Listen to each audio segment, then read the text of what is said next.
So again, just a very quick rundown. This class is organized by 12 Fruits and Upgrading Self. Those are two companies. The 12 Fruits is a digital navigation company, and Upgrading Self is a capacity building company that focuses on operational analysis and efficiency, and then workflow analysis and optimization, then team assessment and improvement. And under team assessment and improvement, the improvement section, we have trainings like Scrum training and different forms of training as well. Let me go straight to this one. So a brief rundown again, very quickly, which I already did. Before we start for this week, Scrum Artifacts, let's do a quick rundown of last week's subject, which was Scrum roles in depth, the Scrum Master, the product owner, and then the developers. Again, the product owner is the person who manages the product or service, who owns the product vision and goal, who interacts and interfaces with the customer, who knows exactly what the customer needs, but also knows the ability of the team doing the work. Then the developers, I know the word sounds like it's just for development, but developers are just a group of people who ensure that an increment is done, or a service increment, a product increment, meaning to ensure that the customer gets what the customer require or asked for. Then the Scrum Master is the process improvement or process managing person who manages the processes. And I talked about the restaurant, how in a restaurant, the waiter is the product owner, the cooks and the people in the kitchen, chopping, cleaning, checking the time, the heat, and all that are the developers. And then the Scrum Master is probably a line manager in that case, who ensures that the delays and reworks are, attended to, who would facilitate meetings, and also other required things. Now in Scrum, there are Scrum artifacts where, give me a second. I need to.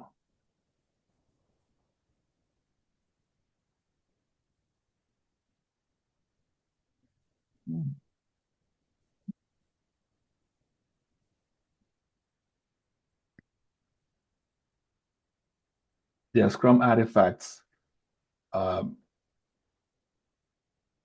that help with knowing what to do. So in archaeology, an artifact is an object of cultural significance. So in medicine, artifacts are something not normally present or unexpected. In Scrum, you have product backlog, sprint backlog, and increment.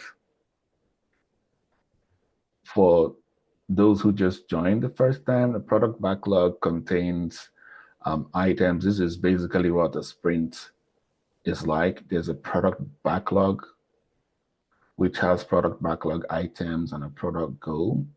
Then there's a sprint planning that is done in the beginning of the sprint, and then items are selected from the product backlog to the sprint backlog by those doing the job, which are the developers. And then they run the sprint. A sprint could be in between, well, it's not stipulated, less than a month. So it could be a month, 3 weeks, 2 weeks, 1 week. Different companies and organizations do it how they seem or deem best. But most of the organizations I've worked with usually run a 2-week sprint. And then you have the developers in red, the Scrum Master in blue, and the product owner in green. And these people make up the Scrum team. And at the end of the sprint, let's say 1 week, 2 weeks, 1 month, there is an increment that has met the definition of done. And then there's a review with the stakeholders to say, hey, you we told you we're going to do this in the beginning, and here's what we've done. And then when it's reviewed, there's a retrospective done by just the Scrum team to review the processes and tools, the wins, what went wrong, what they could have done better, and all that. And then it's added back to the next sprint planning. So in the case of a restaurant, a sprint could be a day, or depending, because it's tricky, a sprint for a customer who walks in, I would say would be the amount of time you said it was going to take for the food to get ready is the sprint. So I walk into a restaurant, I'm like, hey, I want fried rice. How long is it going to take? It's going to take 10 minutes. So in 10 minutes, you present the food. So in 10 minutes, the customers have worked on whatever it is. The developer, the Scrum teams they've made sure that they cook the food and the meal, and then they present it to the customer. And then the customer is like, it's good. Nice job. And then I want desserts. Then you go back again. That's another sprint. How long is it going to take? I know that in the case of a restaurant, it's not really stable. They might say, okay, this time around, it's going to take 5 minutes. It's another sprint. But let's say you bring it the first time and I don't like it. Say it doesn't meet the definition of done. It's too spicy. It's too raw. It's half cooked. It's too cooked. It goes back and then it's redone. As you can see, because the right requirements were not taken by the waiter in the beginning, or because it could be any reason, if the requirements or acceptance criteria are not well defined, then it is possible that the product or the increment that would be released would not be to the satisfaction of the customer. Scrum artifacts represent work or value. They are designed to maximize transparency of key information. Now, I talked about transparency in the other class. We've talked about them over and over. But for the benefit of those who are joining for the first time, in Scrum, there are 3 pillars, and transparency is one of them. And transparency means the customer knows what you can see your progress. Those doing the work can see the progress, and those also, the product. Everybody can see the progress of the work being done. That's transparency. Then each artifact contains a commitment to ensure it provides information that enhances and transparency and focus against which progress can be measured. So for the product backlog, let me step back again. The 3 artifacts of Scrum are the product backlog, the sprint backlog, and then the increment. So for the product backlog, it can be measured with the product goal. Then for the sprint backlog is a sprint goal. And for the increment, it's the definition of done. It's a commitment.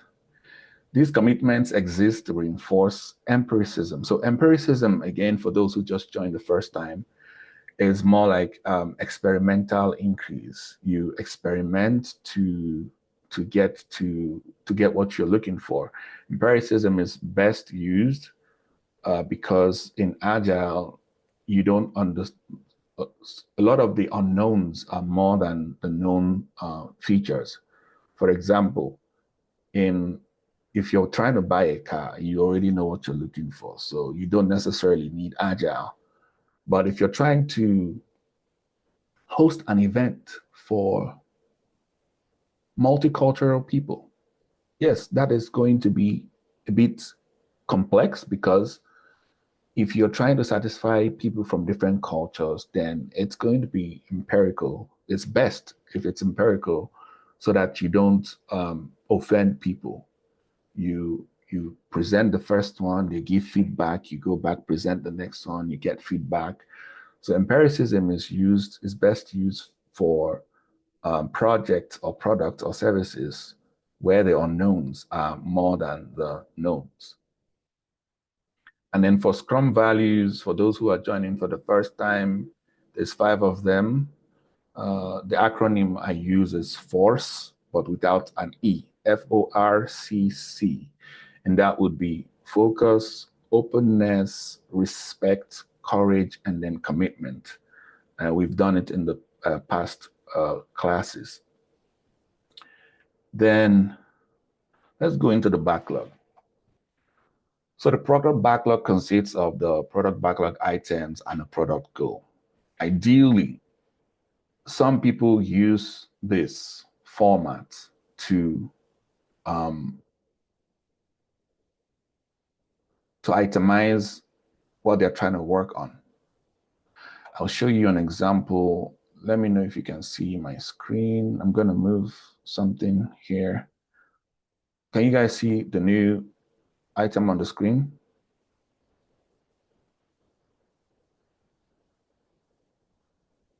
I see it. Like the new board that I just put up? Yep. Okay, thank you. So when I started running this company, my company, I had to itemize the things I wanted to do. So this is Miro. I used Miro at first. That was January 2024 this year. So this was the backlog, the things I wanted to do. Excuse me. I had to, get King County funding, look at veteran levy, look at best staff, mission, vision, blah, blah, blah. So all these things were itemized. This was at January.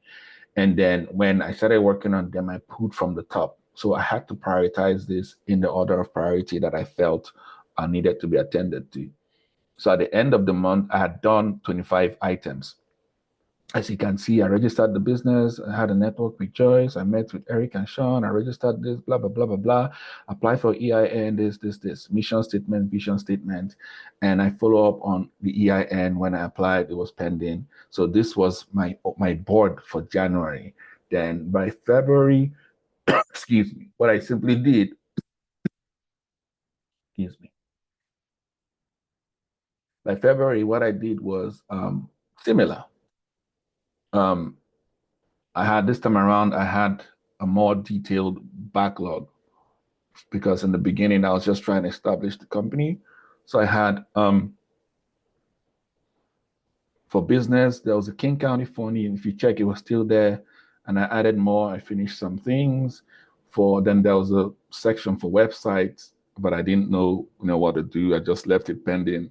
Then vlogging, I kept vlogging every day or once, and I had the items I wanted to blog on. And then social media presence, I had to do some other things. And I created a LinkedIn page, combined the things that I had to combine as well. And then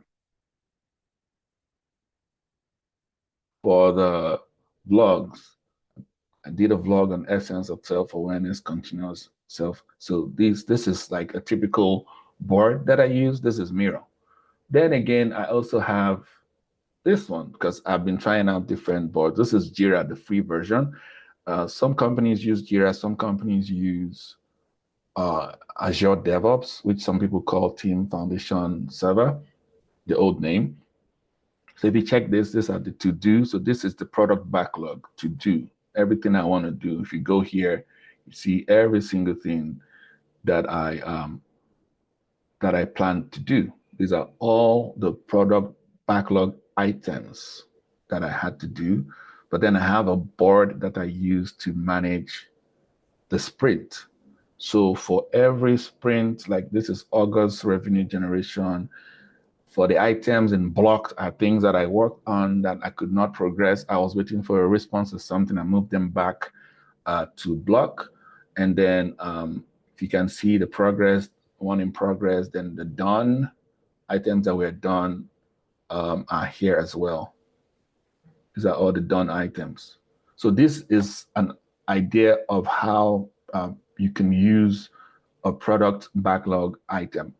Another way you can also use a product backlog item, or you can create one for yourself, would be what I did with, not this one. when we were doing the first book launch, we had a team of people who we had to document every plan and we had, right? And this, we use a different format for this one. I didn't use the whole Jira and all that because, again, you check your team to know what they're comfortable with. So what I used for that one was this, a simple Google document. Simple Google document. So we put the plans. When we're done, we cross it out, create design form, get Latoya's deed for website, this, create this, notify Ken. So this is also a backlog. I'm just trying to show how different applications can be used to achieve the same result. And it's best to use what your team is comfortable with. So for the last one I just showed, the product goal, of course, is to launch a book. And then the items that were in that form were to lead us to launch a book. So the purpose of the backlog is to represent all of the work we need to know and we need to do in order to deliver the product. When I say we, I mean the Scrum team.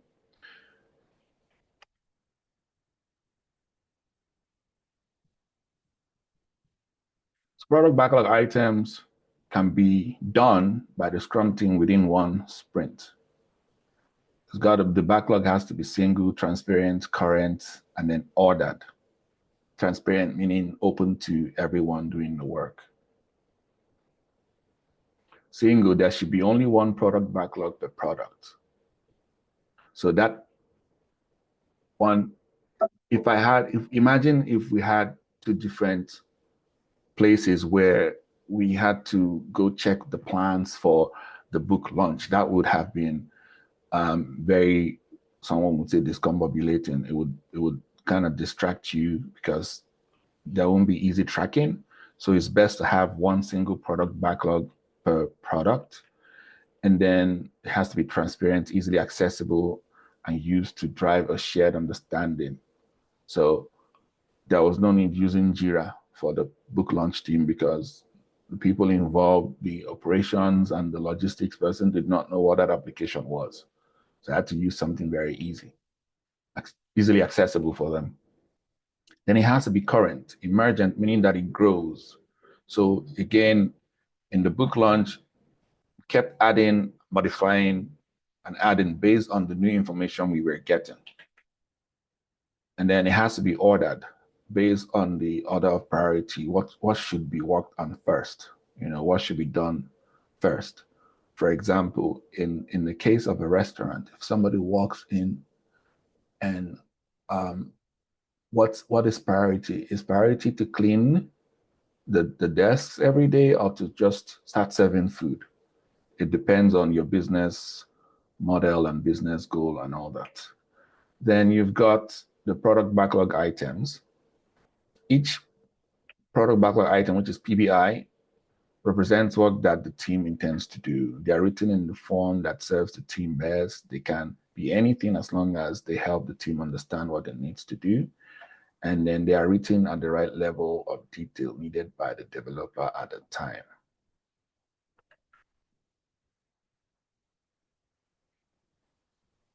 In a Scrum team, the Scrum Master is accountable for the process.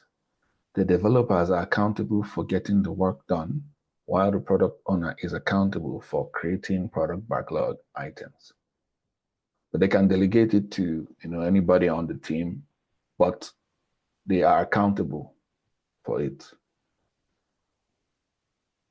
And they're also accountable for prioritizing the backlog. The size estimations are done by the developers because they are the only ones in a position to estimate how much work each PBI involves. There's something called estimation. Estimation can be done in some teams will use in projects, in typical project management, people use hours to estimate how long it's going to take for a project to be done. In product development companies that I've worked in, we use, if it's not Fibonacci sequence, It is maybe t-shirt size, small, medium, large, but different teams have different ways of estimating their product backlog. So some use absolute, some use relative, some use flow metrics, some use sizing. Then the product goal describes the future state of the product. A product backlog should have a product goal. Like in the book launch, the goal was to launch the book by a certain date to sign. So that was a goal that helped to keep people focused. There's no specific format for the product goal. And then it's concrete, actionable, measurable. And then it provides context for the product backlog. There's an activity called product backlog refinement because these items evolve over time. Again, in the example of the book launch, some things changed. I was going to launch the book, and then all of a sudden there was a trademark violation. The name of the book had to change, so the product backlog had to evolve. We had to add, okay, get a new name, republish the book, edit the book, and all that. Those things had to be added because, of course, the product backlog evolved over time. A good practice is to have the product owner and then developers with the stakeholders engage in discussions over time.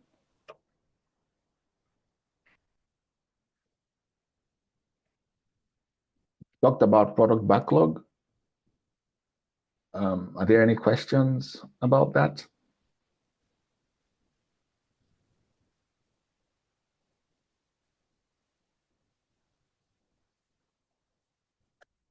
Any questions for the product backlog?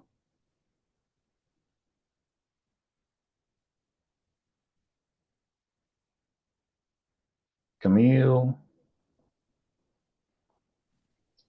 Good afternoon or good morning. It looks good to me. Okay. Can you hear me? Can you hear me? Yes, we can hear you. Okay. Okay. Let me see. This timer is gonna go off any second now. 4 more minutes.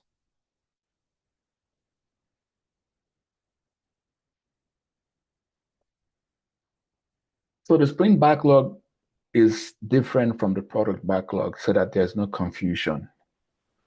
A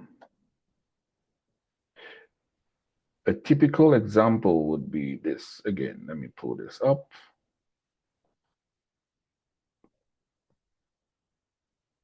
Now, this is a backlog.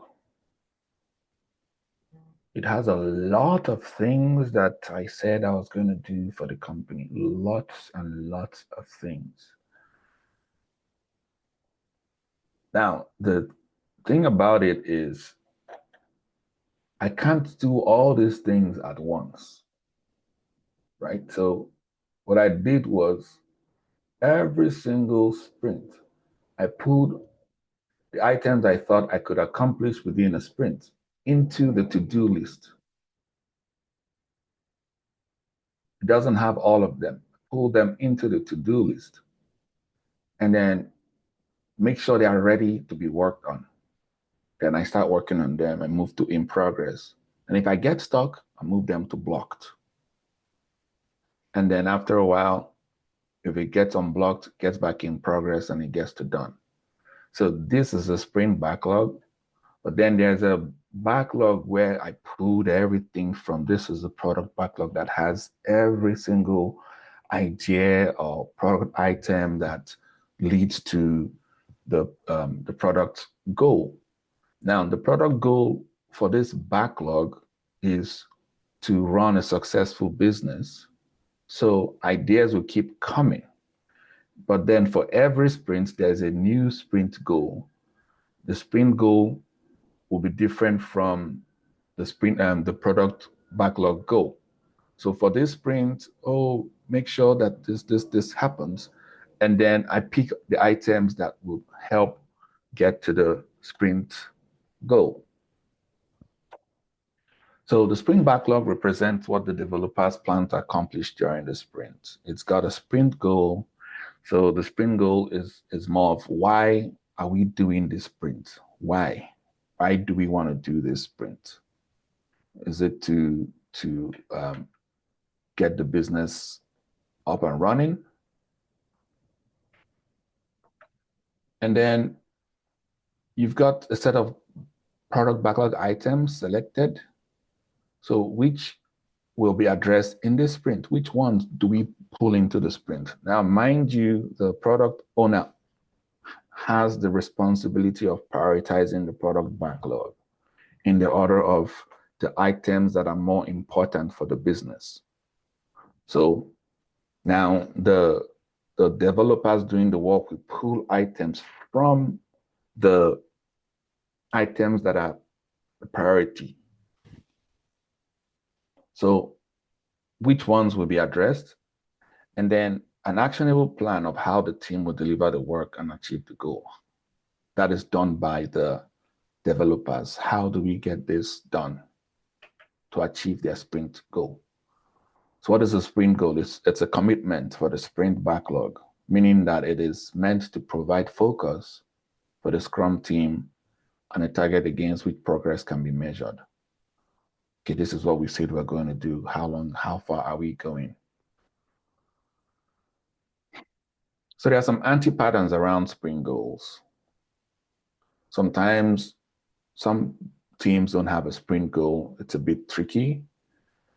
You should have one. And then the sprint goal is simply a description of the selected PBI, not necessarily. Sometimes it's different from that. Then the sprint goal changes during the sprint. The sprint goal is not supposed to change during a sprint. You should have a new sprint goal in a new sprint. And then anti-patterns around the product backlog items and work selected. The sprint backlog isn't updated as sprint progresses. The sprint backlog is only updated during the daily scrum. The sprint backlog never includes an improvement item. Stakeholders adding new items to the sprint backlog. Again, the idea of Scrum is it has to go through, for any item that has to be worked upon by the Scrum team, you should go through the product owner. The product owner prioritizes items that would lead to the business goal, product goal. So any product owner in the company should be empowered enough to make the business decisions on behalf of the company or organization. So if there's a pressing issue that a manager or a director wants to be attended to, the best practice would be to go through the product owner and say, hey, there's an item that needs urgent attention. Then the product owner would be in the best position to say, oh, based on this, these items are, these items have higher priority than this. So it's kind of like a check to reduce anti-patterns. Then the sprint backlog is only updated by the Scrum Master or product owner. Not really. It's updated by the developers. There is no ability to determine how much work remains. And why this should be updated by the developers is because they are the ones doing the work. So if they finish a particular product item, it's best to update the board like you saw mine to show, okay, we are done with this. It creates some sort of transparency and visibility in real time. And then another anti-pattern is there is no ability to determine how much work remains. That is dangerous. There has to be some sort of estimation, and you have to also like see the board. Like I had different boards to know, okay, how many items do we have left? And then the rest. Anti-patterns around sprint backlog visualization. If it's not public, imagine if I had that Google document, but it was not accessible to the other people on the team. then there's no point having that.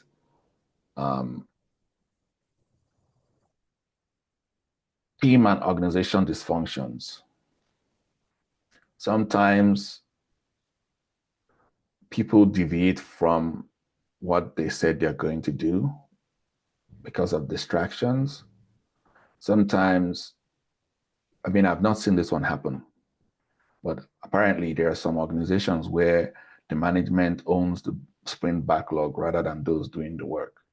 They decide what should be done, and then only the work of the developers in the sprint backlog. You should have every single item, even the work of the product owner and the Scrum Master, if there's any work to be done. Now we've moved on to increments.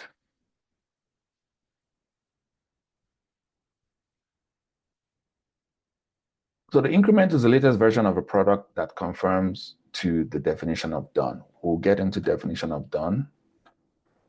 Scrum teams create products. These products can be a physical product for sale, a service, or even something abstract.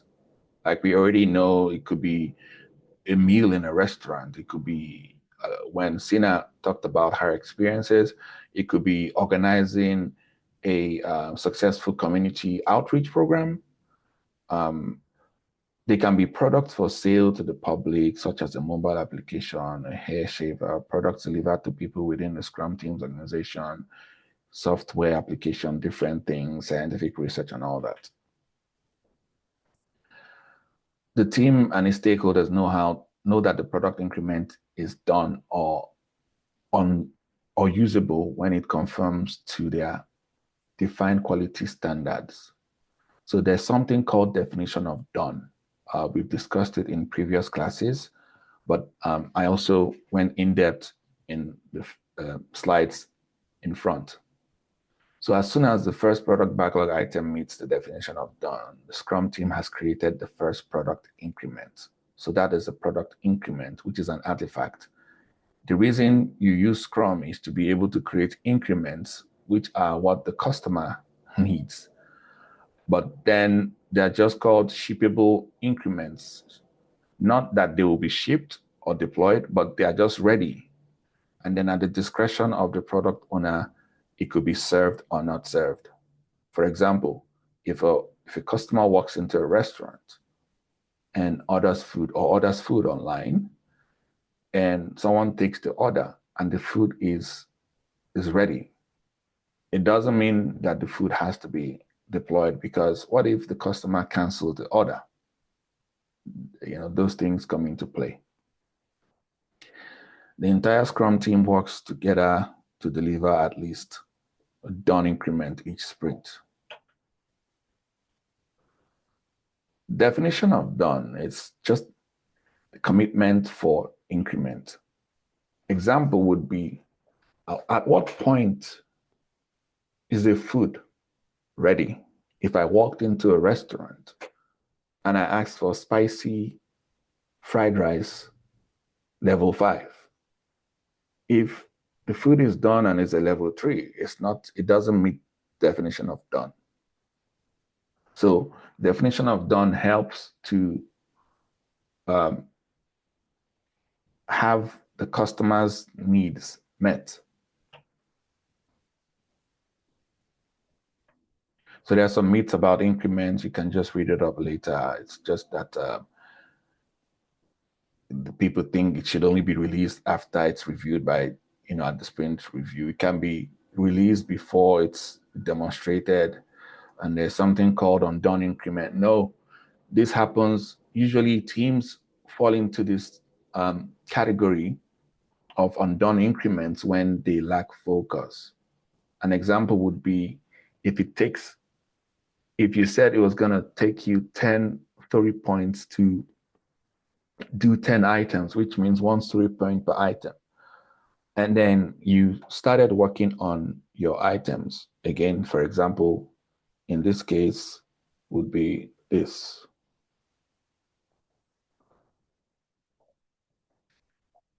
And you started working on your items. But because you're focused on a lot of items, if you see I have a maximum of 3 items, work in progress. So if I don't take time, I'll have 10 items in progress and nothing are done because I'm task switching. And according to research, you lose 25 minutes every time you task switch. So if you move from one item to another item that is not related, you lose 25 minutes. That is why one of the values of Scrum is focus. Try to focus on one item, get it done, if possible, 2 or 3 maximum, depending on the number of people on the team. Like in a restaurant, if customer orders food and one person walked in to order for fried rice, another person came in to order for something else, and then you decide to make all of them at the same time instead of focusing on the first one, you find out that in 10 minutes you probably wouldn't have finished making the food for the first person, and that is not very good for business. So sometimes some teams would be like, oh, we were almost done, shouldn't we just add it? If it's not done within the sprint, it is not done. The ideal thing to do in that situation would be to learn to focus on items and to get them to done before picking another item.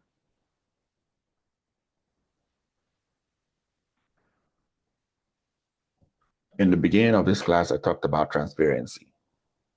And the foundation of Scrum is trust. You have to trust that your team can self-manage. If you're part of the management, you have to trust the people you're working with that they are skilled enough if you're part of the team. And for that to work, there has to be transparency, then inspection, and then adaptation. The inspection is done during sprint review, or even during, as you're doing the job, daily stand-ups as well. You inspect your job, your work to see if you're moving towards the sprint goal. Then you adapt. Adaptation can be done during the sprint, can be done in a retrospective. Then transparency. Let people see what you're doing. These are the pillars of Scrum. Okay, any questions for that particular chapter? Nope. Okay. Set 20 minutes for this one. And it says 30 minutes. My only question, did you send me the PowerPoints? Yeah, we can do that after class. I'll send a link Okay. so that people can click on them and do I have Okay, any? sounds great. Okay, any chat? No chat.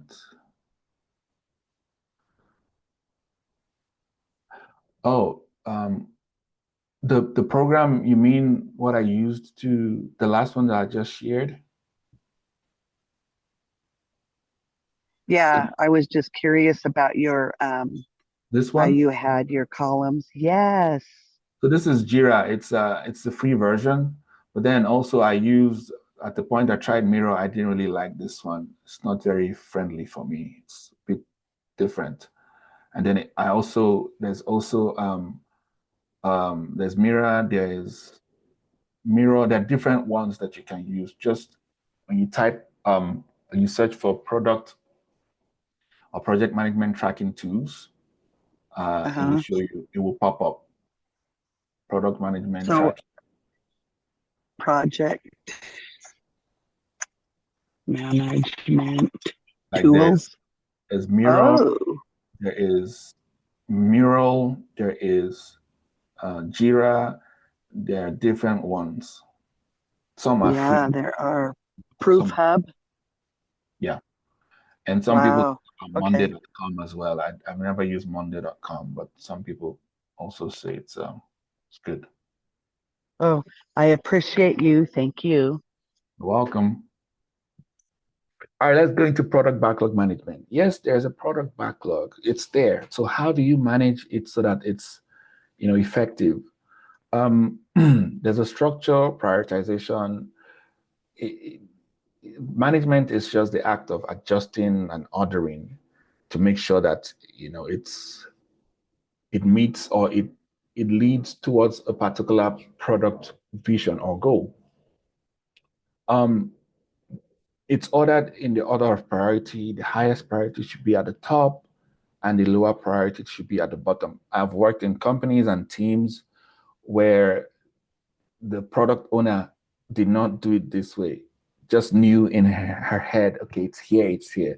I was like, let's make this easy. Let the developers and those doing the work and also the stakeholders know what items are prioritized. It is best to align them in order of priority, the highest priority at the top, and then the lowest priority at the bottom. Again, if I were to, use this example, again, I would say, let me pull this up. Where are you? For example, when we were doing a book launch, this is also a backlog, right? I had to ensure that the ones at the top were priority. Otherwise, it would have been a mess. So I pulled items I felt were supposed to be at the priority at the top. For example, the first one was design registration forms. Because if you're coming for a book event, there should be a form available for people to get ready and start registering ahead of time. The next one was create email address for the book in case people were to respond. And then this wasn't really priority. I had to eventually, but imagine if I had update book reviews with real reviews at the top. It's not well prioritized.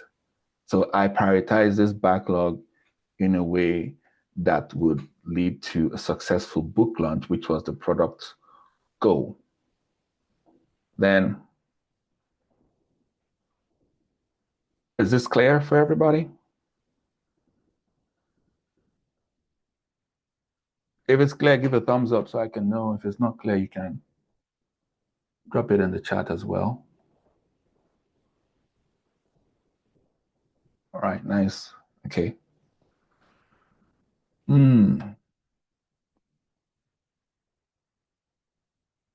Again, the product owner is accountable for managing the product backlog, nobody else. But that doesn't mean the product owner cannot delegate, hey, can you help me? Can you guys just meet up and do blah, blah, blah? But the ordering and prioritizing is the job, is the accountability of the product owner, because the person is skilled to know what should be priority. And then product backlog management involves creating, refining, and ordering product backlog. In the example of the book release, when the book title was flagged for trademark violation, a new product item had to be added to the backlog, which is find a new name. That's one. And then search to see if it's not going to be another violation. That was another one. So created a new one, then refined, because that changed everything. Had to refine the product backlog and reorder, say, okay, this has to be priority for this book launch to be able to happen. So that happened in the product backlog for the book release.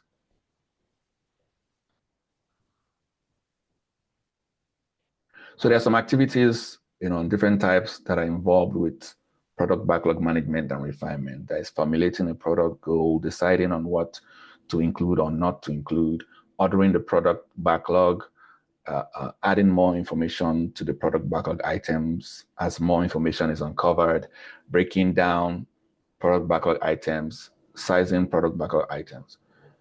Adding more information to the product backlog item could be, you walk into a restaurant, you order food, there is no level of spice. The restaurant realizes that people have been complaining about, it's too spicy, it's not too spicy, it's too spicy, it's not too spicy. Then in the product backlog item, maybe you add level of spice because that requirement was not there when the waiter was taking the order to say, what do you want? So you add more information, add a new requirement to the product backlog item, which would be, if somebody is ordering for fried rice, I should make provision for spice level.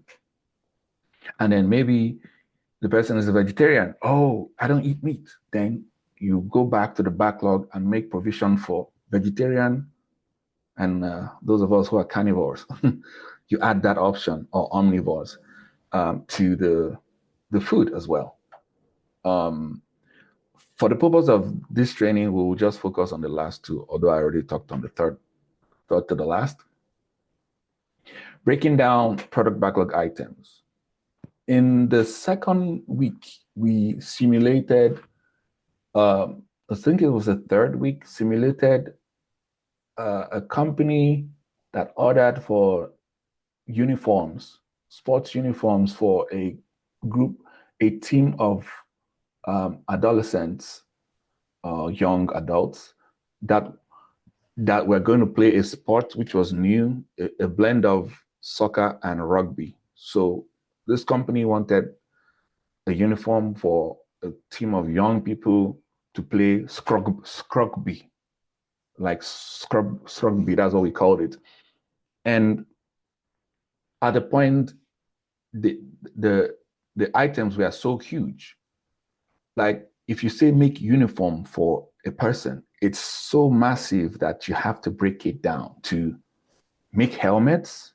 Now, if helmet is also so big, you can't finish making a helmet in one sprint. You can break it down to make the padding of the helmet, then make the frame of the helmet. Then, so you can break big product backlog items down into smaller, manageable pieces.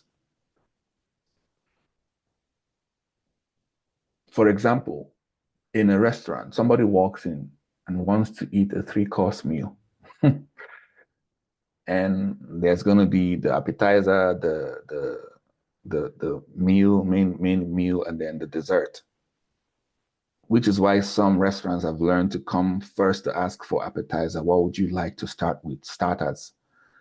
Because if you order the 3 meals, it might be too burdensome on those in the kitchen, for those in the kitchen. So these items are broken down into smaller, manageable pieces. Start with your starters, get the meal course, and then eventually you get a dessert.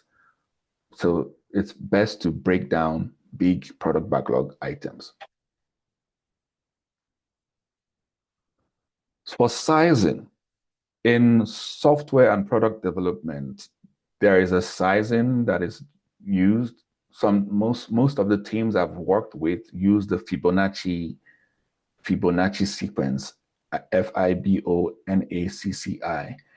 It's just from 1, the next size will be 3, the next size will be 5, the next size will be 8, the next size will be 13. So how that is done is from 1 to 2, 1 plus 1, 2. So 1 to 2, 2 plus 1, 3, 3 plus 2, 5, 5 plus 3, 8, 8 plus 5, 13. So that's how Fibonacci sequence works. That helps the developers doing the work to know how much effort it's going to take to do this particular task. Example would be if you walk into a restaurant and then someone orders for a starter in the kitchen, you could say, well, to make a simple something like to chop pineapples or to present berries is just to wash and to give. So that's like a 1 story point. Then you build on that 1 story point. If it takes 1 story point to present washed berries, how long is it going to take to make pineapples? Then the team says, oh, we're going to have to chop it off and clean it up. That might take 2 story points. So that becomes a 2 story point.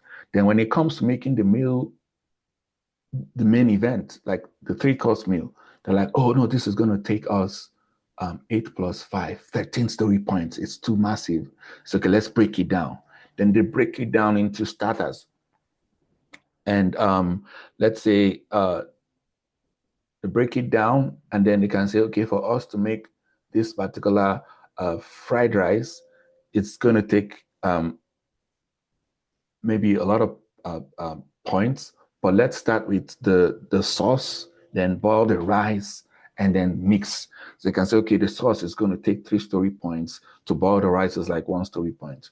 So that way, the team knows how much effort it's going to take them to get the work done. But that is up to those doing the actual work of development, which are the developers. There are various techniques teams may use to size their PBIs, such as absolute relative right sizing. We already talked about that in the beginning. Some techniques for effective backlog management. There are different techniques, but here are some. Regular and time box refinement sessions. You need refinement sessions. In Scrum, there's a sprint as the event. There's a sprint planning as an event. There's a sprint review as an event. There's a daily Scrum or daily stand-up as an event. There's a sprint retrospective as an event. However, a lot of companies have also added backlog refinement sessions. So they call them ceremonies, but the events are just the 5 that I mentioned. I don't know if Scrum.org has updated to add refinement sessions as part of the event. But the good thing about having refinement sessions is that you refine to prepare for the next sprint. So while you're working on this particular sprint, you start planning for the next sprint, the next items you're going to work on. So some companies make like a tenth of there's a rule of thumb, 10% of your development time and all that.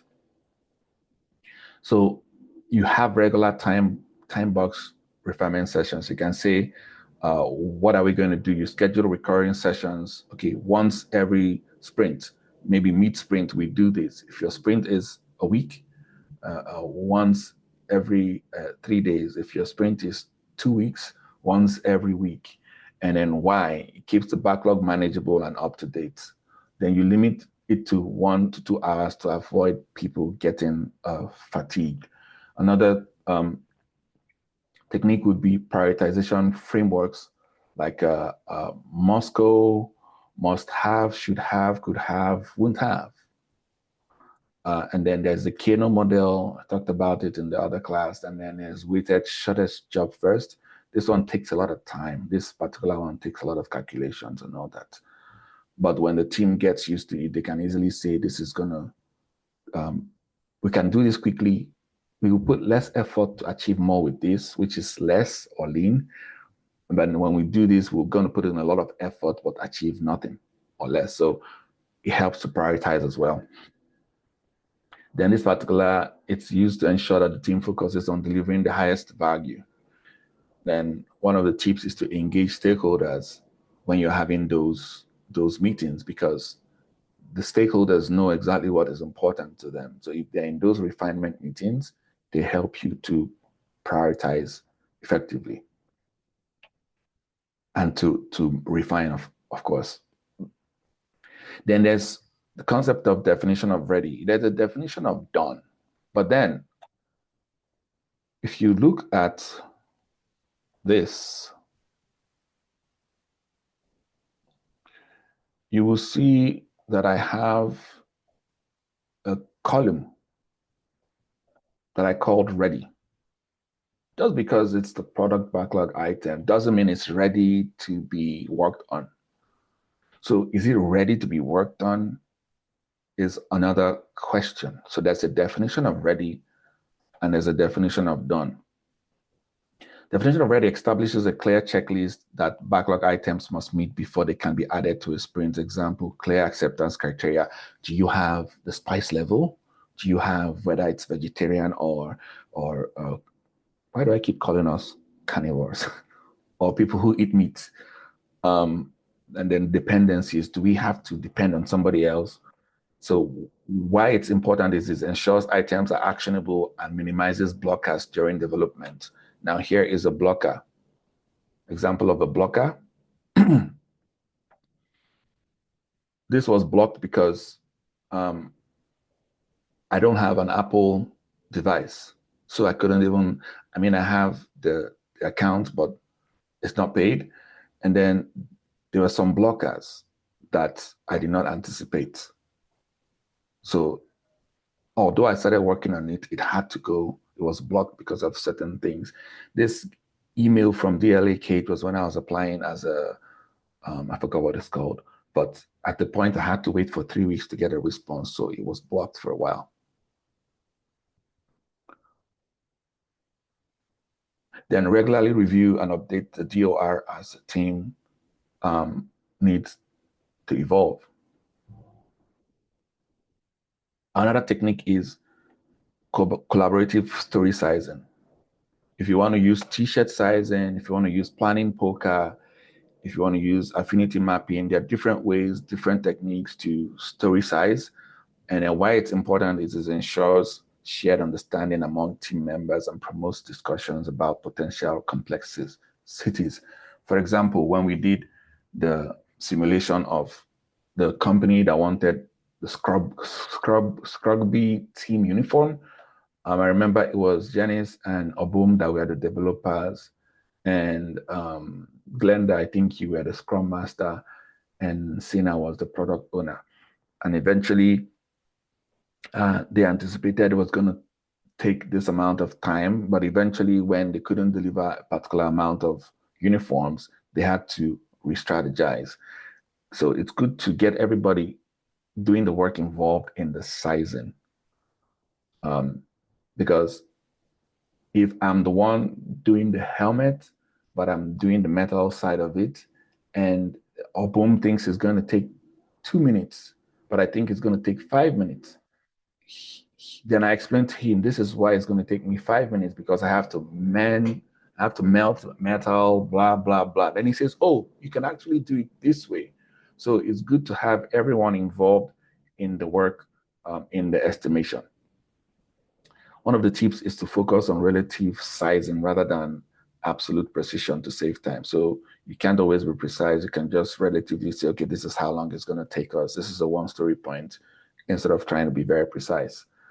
Then slice stories into smaller valuable chunks. We already talked about this. And one of the ways to do that is to use this criteria called invest. Every user story or product backlog item is supposed to be independent. It's supposed to be negotiable. It's supposed to be valuable. So independent of other stories. Like you should be able to do them without relying on other stories. An example would be if I were to break down making fried rice.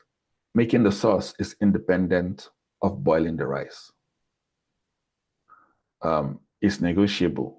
It can be spicy or not spicy. It can be done or half done rice. It's valuable. The sauce is needed. The rice is needed. It's estimable. Well, it's going to take 5 minutes to make this. It's going to take 10 minutes to boil the rice half done, or 15 to make it mushy. Then it's small. It's got to be small enough. And then it's testable. I mean, is the rice done? Is it chunky? Is it hard? Is it spicy enough? You should be able to test to see if it's working. Then use visualization tools like I just showed us. There's a Kanban board. Kanban is Japanese for, like, I think flow. Like I just showed to do, done, and then in progress. Then there's Trello, there's Jira, there's Azure DevOps, there's Miro, there's Mural, there is regular Google Doc. It could be a document, it could be a to-do list. An example of a to-do list would be a Google, could even be something as simple as, pull this up. Why is this not working for me? Okay. Could be something as simple as to do. Just do what you want, arrange them, and then when you're done, you strike it off. So this can also be a product backlog visualization board. It helps to enhance team alignment and provides a clear view of priorities, because if you can see it, it's easy to know what comes next. Then tips is add tags or labels for epics, priorities, or blockers for clarity. There's something called Target. It's for, you can find that in Azure, and you can find that in Jira.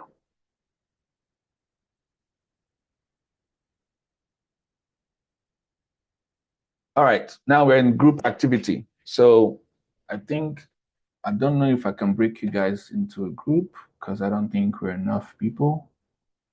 How about instead of breaking you into a group, since you're just about 1, 2, 3, 4, 5, 6. Oh.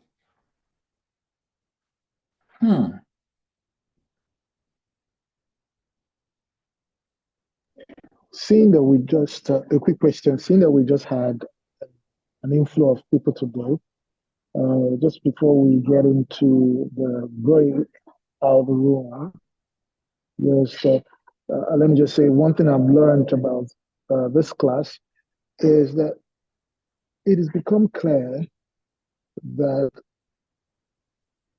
businesses in America need this if they are going to become more profitable, have systems that that people are excited to go to work, and overall flourishing of the entire business.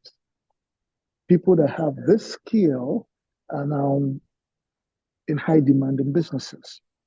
People that think this way, who have the skill, are now in high demand. So if you are here and pay good attention to it and decide to take the exam, the certification exam, you are going to jump yourself to something much profitable in terms of the money you're going to be making at the end of the day. There's a demand for it. So some of the things you're hearing today may be new to you, maybe the terms that are being used, but first class, second class, you get a gist of it. Thank you so very much. Oh, thanks, Abum. So Abum is the owner of 12 Fruits that organized the training with my company. So what I'm going to do is, because some people are new, I'm going to have to mix you people up. So I'm going to have, let's see, Abum, Camille. Camille has been here like twice. Gullards was here last week. Nick, I think, is new. Conte. Is Conte Sinner? I'm just confused. Yes. Oh, okay. So I'm going to add you old soldiers into I'm going to split you up and see that you guys can go draft a product backlog based on a sample project. You're going to have like 10 minutes to do that. Or you know what I'm going to do? You guys should choose. No, let me assign you manually. So I'm going to assign room 1 would have who do I put in room 1? I put, wait, where is everybody? There's 6 of us now. Yeah. I still am confused. Tina is not here anymore, right? We should just do it as a group, all of us. All of you? Mm-hmm. Okay. That works. That's perfect. All right. So you guys should choose who wants to be the product owner, who is going to be the Scrum Master, and who's going to be the developers. I'm going to go take a water break.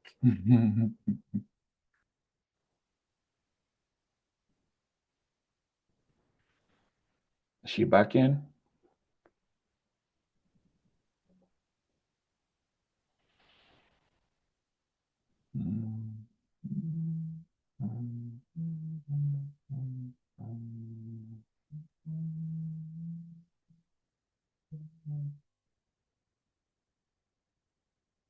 I am back.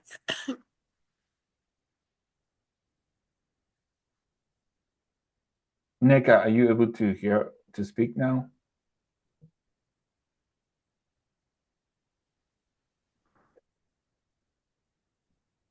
So, okay. So let's do hands-on. We can't break into groups anymore at this point. So let's try to create a sprint backlog from the product backlog we already created. Let's do that. So we have this product backlog created here. And let's try to create a sprint backlog from this. But for us to create a sprint backlog, we need to, first of all, make this let's prioritize this. So do we need to, what do we need to get first? Do we need to have the author to read, or do we need, well, let's refine this first. Now we have 10 minutes. So I'll just change this to get the author to read for 10 minutes.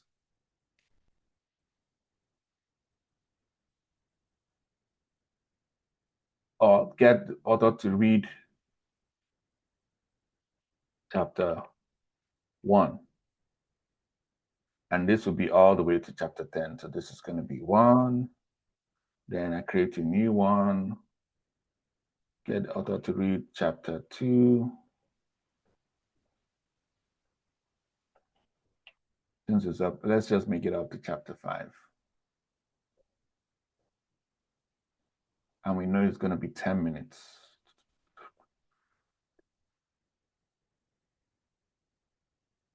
Chapter 2. Chapter 3. Chapter 4. Chapter 5. So we have the chapters, and we know that that's how I'm trying to arrange this in order of priority. But actors, we're not sure it's going to be done yet. So I'm going to drag it all the way to the bottom. They're all 10-minute video. This is a requirement. So what I'm going to do is just add this. I'm going to delete this and add it as a requirement for, yes, delete, boom. Then I can just go into this chapter and then description. Get the author to read the chapter for 10 minutes at Rattlesnake Lake. So it's part of the requirements of having to read the chapter. So I save. I can also just copy and paste that to all of them. So anybody who starts working let me also change this. And I'm like, oh, record. Oh boy, what have I done? So we can change this to record the author reading chapter 1. And then that's how long it's going to take. I save. So I do the same for the rest of them. Record the author reading chapter 2. Record the author reading chapter 3. As you can see, we are refining the product backlog items. Is everyone following?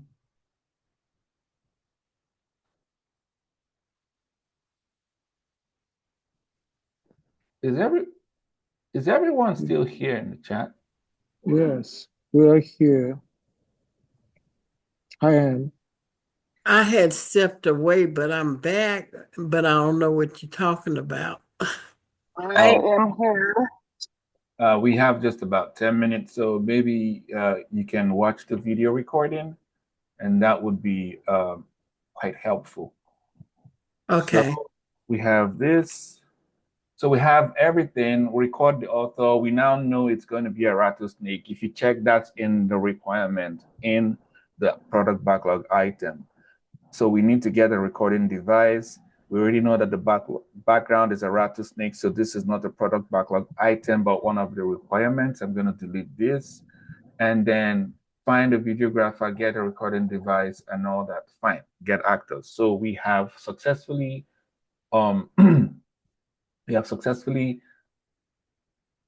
refined the backlog. Now, we're about to start our sprint, and we'll say, you know what? So you know what? Here's what we're gonna do. for this particular sprint, we think that I'm just going to go to the right epic. Epic is Scrum training. So I say in this particular sprint, what we can do is, this doesn't have sprint stuff for me to move it in. We can now say this is going to take us to find a videographer. How, if we are to find a videographer as a team, how much time do you think it's going to take?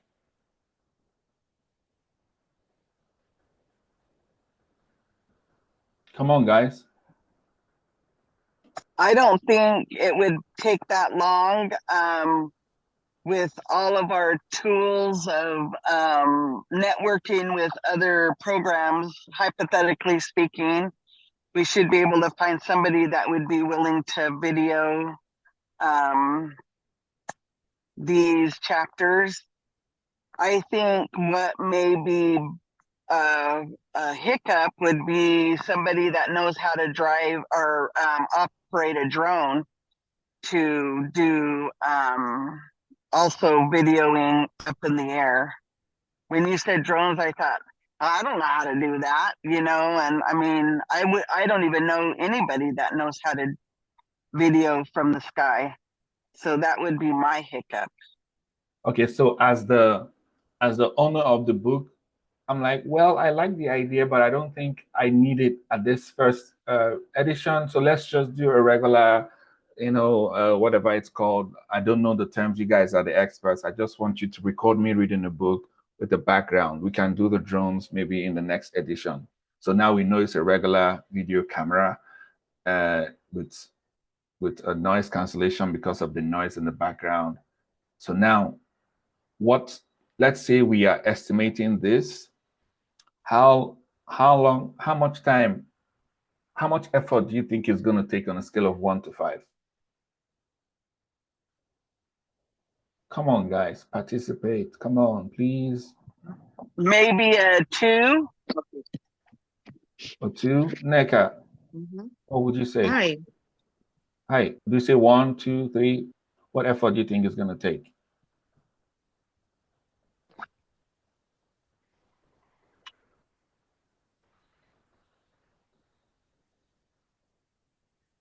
Come on, guys, guess. It's just, it's just a simulation, all right? It's just for us to get used to estimations. So how much effort do you think, would you say is going to Maybe take? 5 minutes. Okay, let's do it based on effort. Let's scale of 1 to Maybe 5 minutes. Sorry, 5 minutes? Good Lord, can you? Yes. Okay, you know what, 5 guys? minutes. Let's do it this way. Let's make it easier. Type the effort you think it's gonna take in the chat box. Nick, I was unmuted for a moment there, though. Yes, I'm still unmuted. Oh, okay. Can you guys just type on scale of 1 to 5 how much effort you think it's gonna take in the chat box?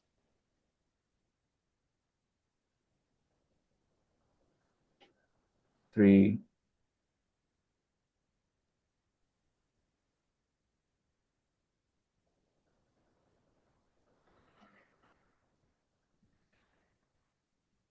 Four, 7.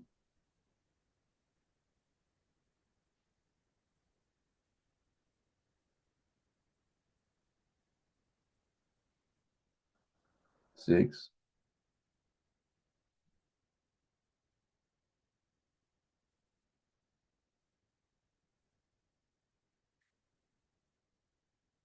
Okay, I'm just gonna go. Nick, I was still waiting for yours. Okay, to 5. Now, so here's what I'm going to do as a Scrum Master. I see that the least is 3 and the highest is 7. This is me as a Scrum Master. People do it differently. So I'm going to ask Camille why she says it's a 3, and then Gulod is going to say why I think it's a 7. So let's start with 7. Why do you think it's a 7?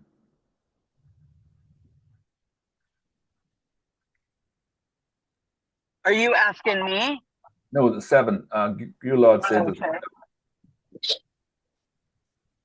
I think because 7 is the good minutes for to finish all this. So what we are voting on is finding a videographer, finding somebody to video, finding someone to record the video. So do we want to revote on that, everyone? I mean, we're almost out of time. Do we want to revote on that? So what we're trying to do is how much effort on a scale of, okay, I'm going to change it on a scale of 1 to 8. How much effort is it going to take? No, let's make it 1 to 5. On a scale of 1 to 5, how much effort do we think it's going to take to find a videographer? So we are just voting on this one, finding somebody to record. 1 minute? Not in minutes, just on the scale of 1 to 5. 1 to 5? 5 being the hardest, 1 being easy. I think 2. Okay, Camille said 3. Someone said 5. 4.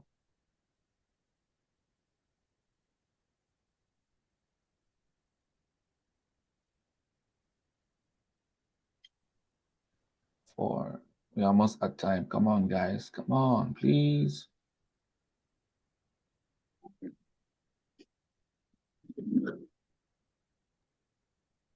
So usually what would happen is, as a Scrum Master, I would now ask, if we're using this on a scale of 1 to 5, this is one way. Do you guys mind muting? On a scale of, I can use this on a scale of 1 to 5. I can use the planning poker where people just go vote, like, which is this one. We can just, put people's names, send the link, and people will vote on 0, 1, 3, 5. Then we can use the highest. Then if somebody is so high and someone is so low, I would use this strategy of asking the person with the least amount, say, hey, why do you think it's going to be this easy? And the person explains. In the process, people might see why it might be easy. And then when I'll ask the person with the most difficult effort, the person would also explain. In the process, the rest of the team would see, oh, that's true, we didn't account for this. And which is why it's good to have a collaboration of everyone doing the work in the estimation. And then it's also good to have the stakeholder like myself. Like when Camille started explaining, it's going to be difficult to find someone to do the aerial view. I was like, oh, we can forget about that for second edition. You see why it's also good to have the stakeholder involved in the refinement process. So basically, we have come to the end. We've shared and discussed how each of us prioritized and structured our backlog, and then it's time to give us homework. So what do you guys think? Were you able to, was I able to explain, or were you able to understand what a product backlog is, and how to manage and create one, and prioritize one, and estimate a backlog?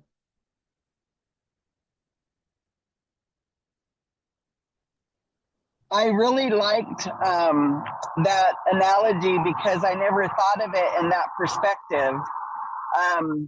But it made me think about how you broke it down, and then how each, like with us trying to find somebody to do the video portion of it, then it started making me think about, okay, well, what if, you talked about the drones, and I thought, geez, I don't know anybody that knows how to operate. So it just made me think in a different way. So I appreciate that.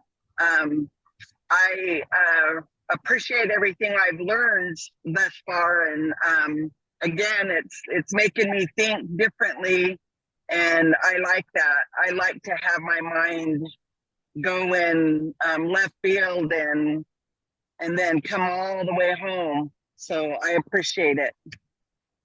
You're welcome. And then, like I said, I love to overestimate. Oh yes. So I think in the second class we said, how did we put it again? It's better to underpromise and overachieve, something close to that. I forgot how the statement is. Yeah, it says, yeah. So that's a rule of thumb some people use. It's better to overestimate and overachieve than to underestimate and underachieve. I forgot the way it's phrased. So you have a homework. If any other person has a contribution or a question or a remark, let me know. But to recap Scrum Artifacts, you have product backlog, sprint backlog, and increment. Increment is what meets the definition of done. And then if you have any questions, let me know. Your homework would be, so practice creating a product backlog for a personal or work-related project on your own or with people around you. Then you prepare for the next Scrum event. The next session is Scrum events. You can read the Scrum's guides. I can paste the link in the chat box, so you can click on this and read up Scrum events before the next class. And I'm also going to share the link to the presentation here as well. And I think, let me see, I think that should be all, if I'm not mistaken. Will you also share that? Okay, never mind. You told me how to get there. I was just gonna say, if I'm doing this as a homework assignment, I'd like to use the same platform that you did with all of our backlogs on there. So, but I can definitely go there myself and find that information. Oh, okay. And so for estimation, I pasted, I'm just going to paste it again. There is the planning poker. You can do different styles. There is, let's see, planning poker online. It's right here. I'm just going to repaste this one. So this is the planning poker. You can play around with it. You can try Jira, play around with it. If you work in an organization where there's Jira or ADO, you can also play around with it. You can also use just regular Google document to-do list. You don't have to use something very fancy. And so yeah, that would be the assignment. And I was going to also share this. Let me just give you a preview of what we will be doing in the next class. So we already did introduction, Scrum roles, Scrum artifacts. We did Scrum artifacts today. And then now for the next week, we're going to review the homework. Then we're going to go in depth into Scrum events. Then we role play conducting Scrum events, then best practice for each event. And then we wrap up and homework. And then the next week after that is the next one. And then we have some more courses. For these two, for those who are joining for the first time, I'm going to reshare the link for this one, and this one, the presentations. And then Obum is going to send the recording, link to the recording for last week and this week to you guys. So expect a link for the presentation from Obum. Okay, I was going to ask that question, so I appreciate those being sent to us. Because I know I missed the first 3 classes, but I don't think those are recorded, were they? No, they were not recorded. Do you happen to have the PowerPoints for those that I could just review and look at? Or I think I already shared them last week with you guys, but I'm going to reshare them again. I know they were shared last week. So I'm going to reshare again. This is week 1. So if you want the slides for week 1, that's this one. And week 1 is Introduction to Agile and Scrum. And then the next slide would be Scrum Rules in Depth. You shared 1 and 2, but you didn't share 3. Yeah, today is the third one. Today is 3. Because Okay. we just did Scrum Artifacts for today, which is the third one.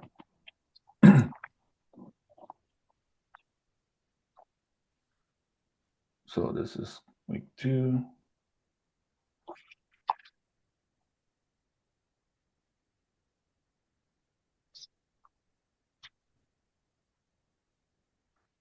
Oh, okay, they're there. So because they're on the recording, I'll be able, when I'm in the recording for today, I'll be able to click on them, right? Can you take that again? So because it was recorded, your links are in our chat. So they will be in the chat. So when I go into my recording for today, I'll be able to get the other recordings or the the what are those your PowerPoints. Jeez. Not necessarily. So I think what I'm going to do is to create a form or something with all the links to all the presentations instead of doing it like this every time, so that you can go in and get them from there. And I'll share that link so that it's like a document with week 1, week 2, week 3, so you can easily access. And I also probably get the links to the videos and post for each of them. So I'm going to create like a document for that and make it accessible to everybody. But these two links are for the 2 slides. And I'm also going to share the third link right now.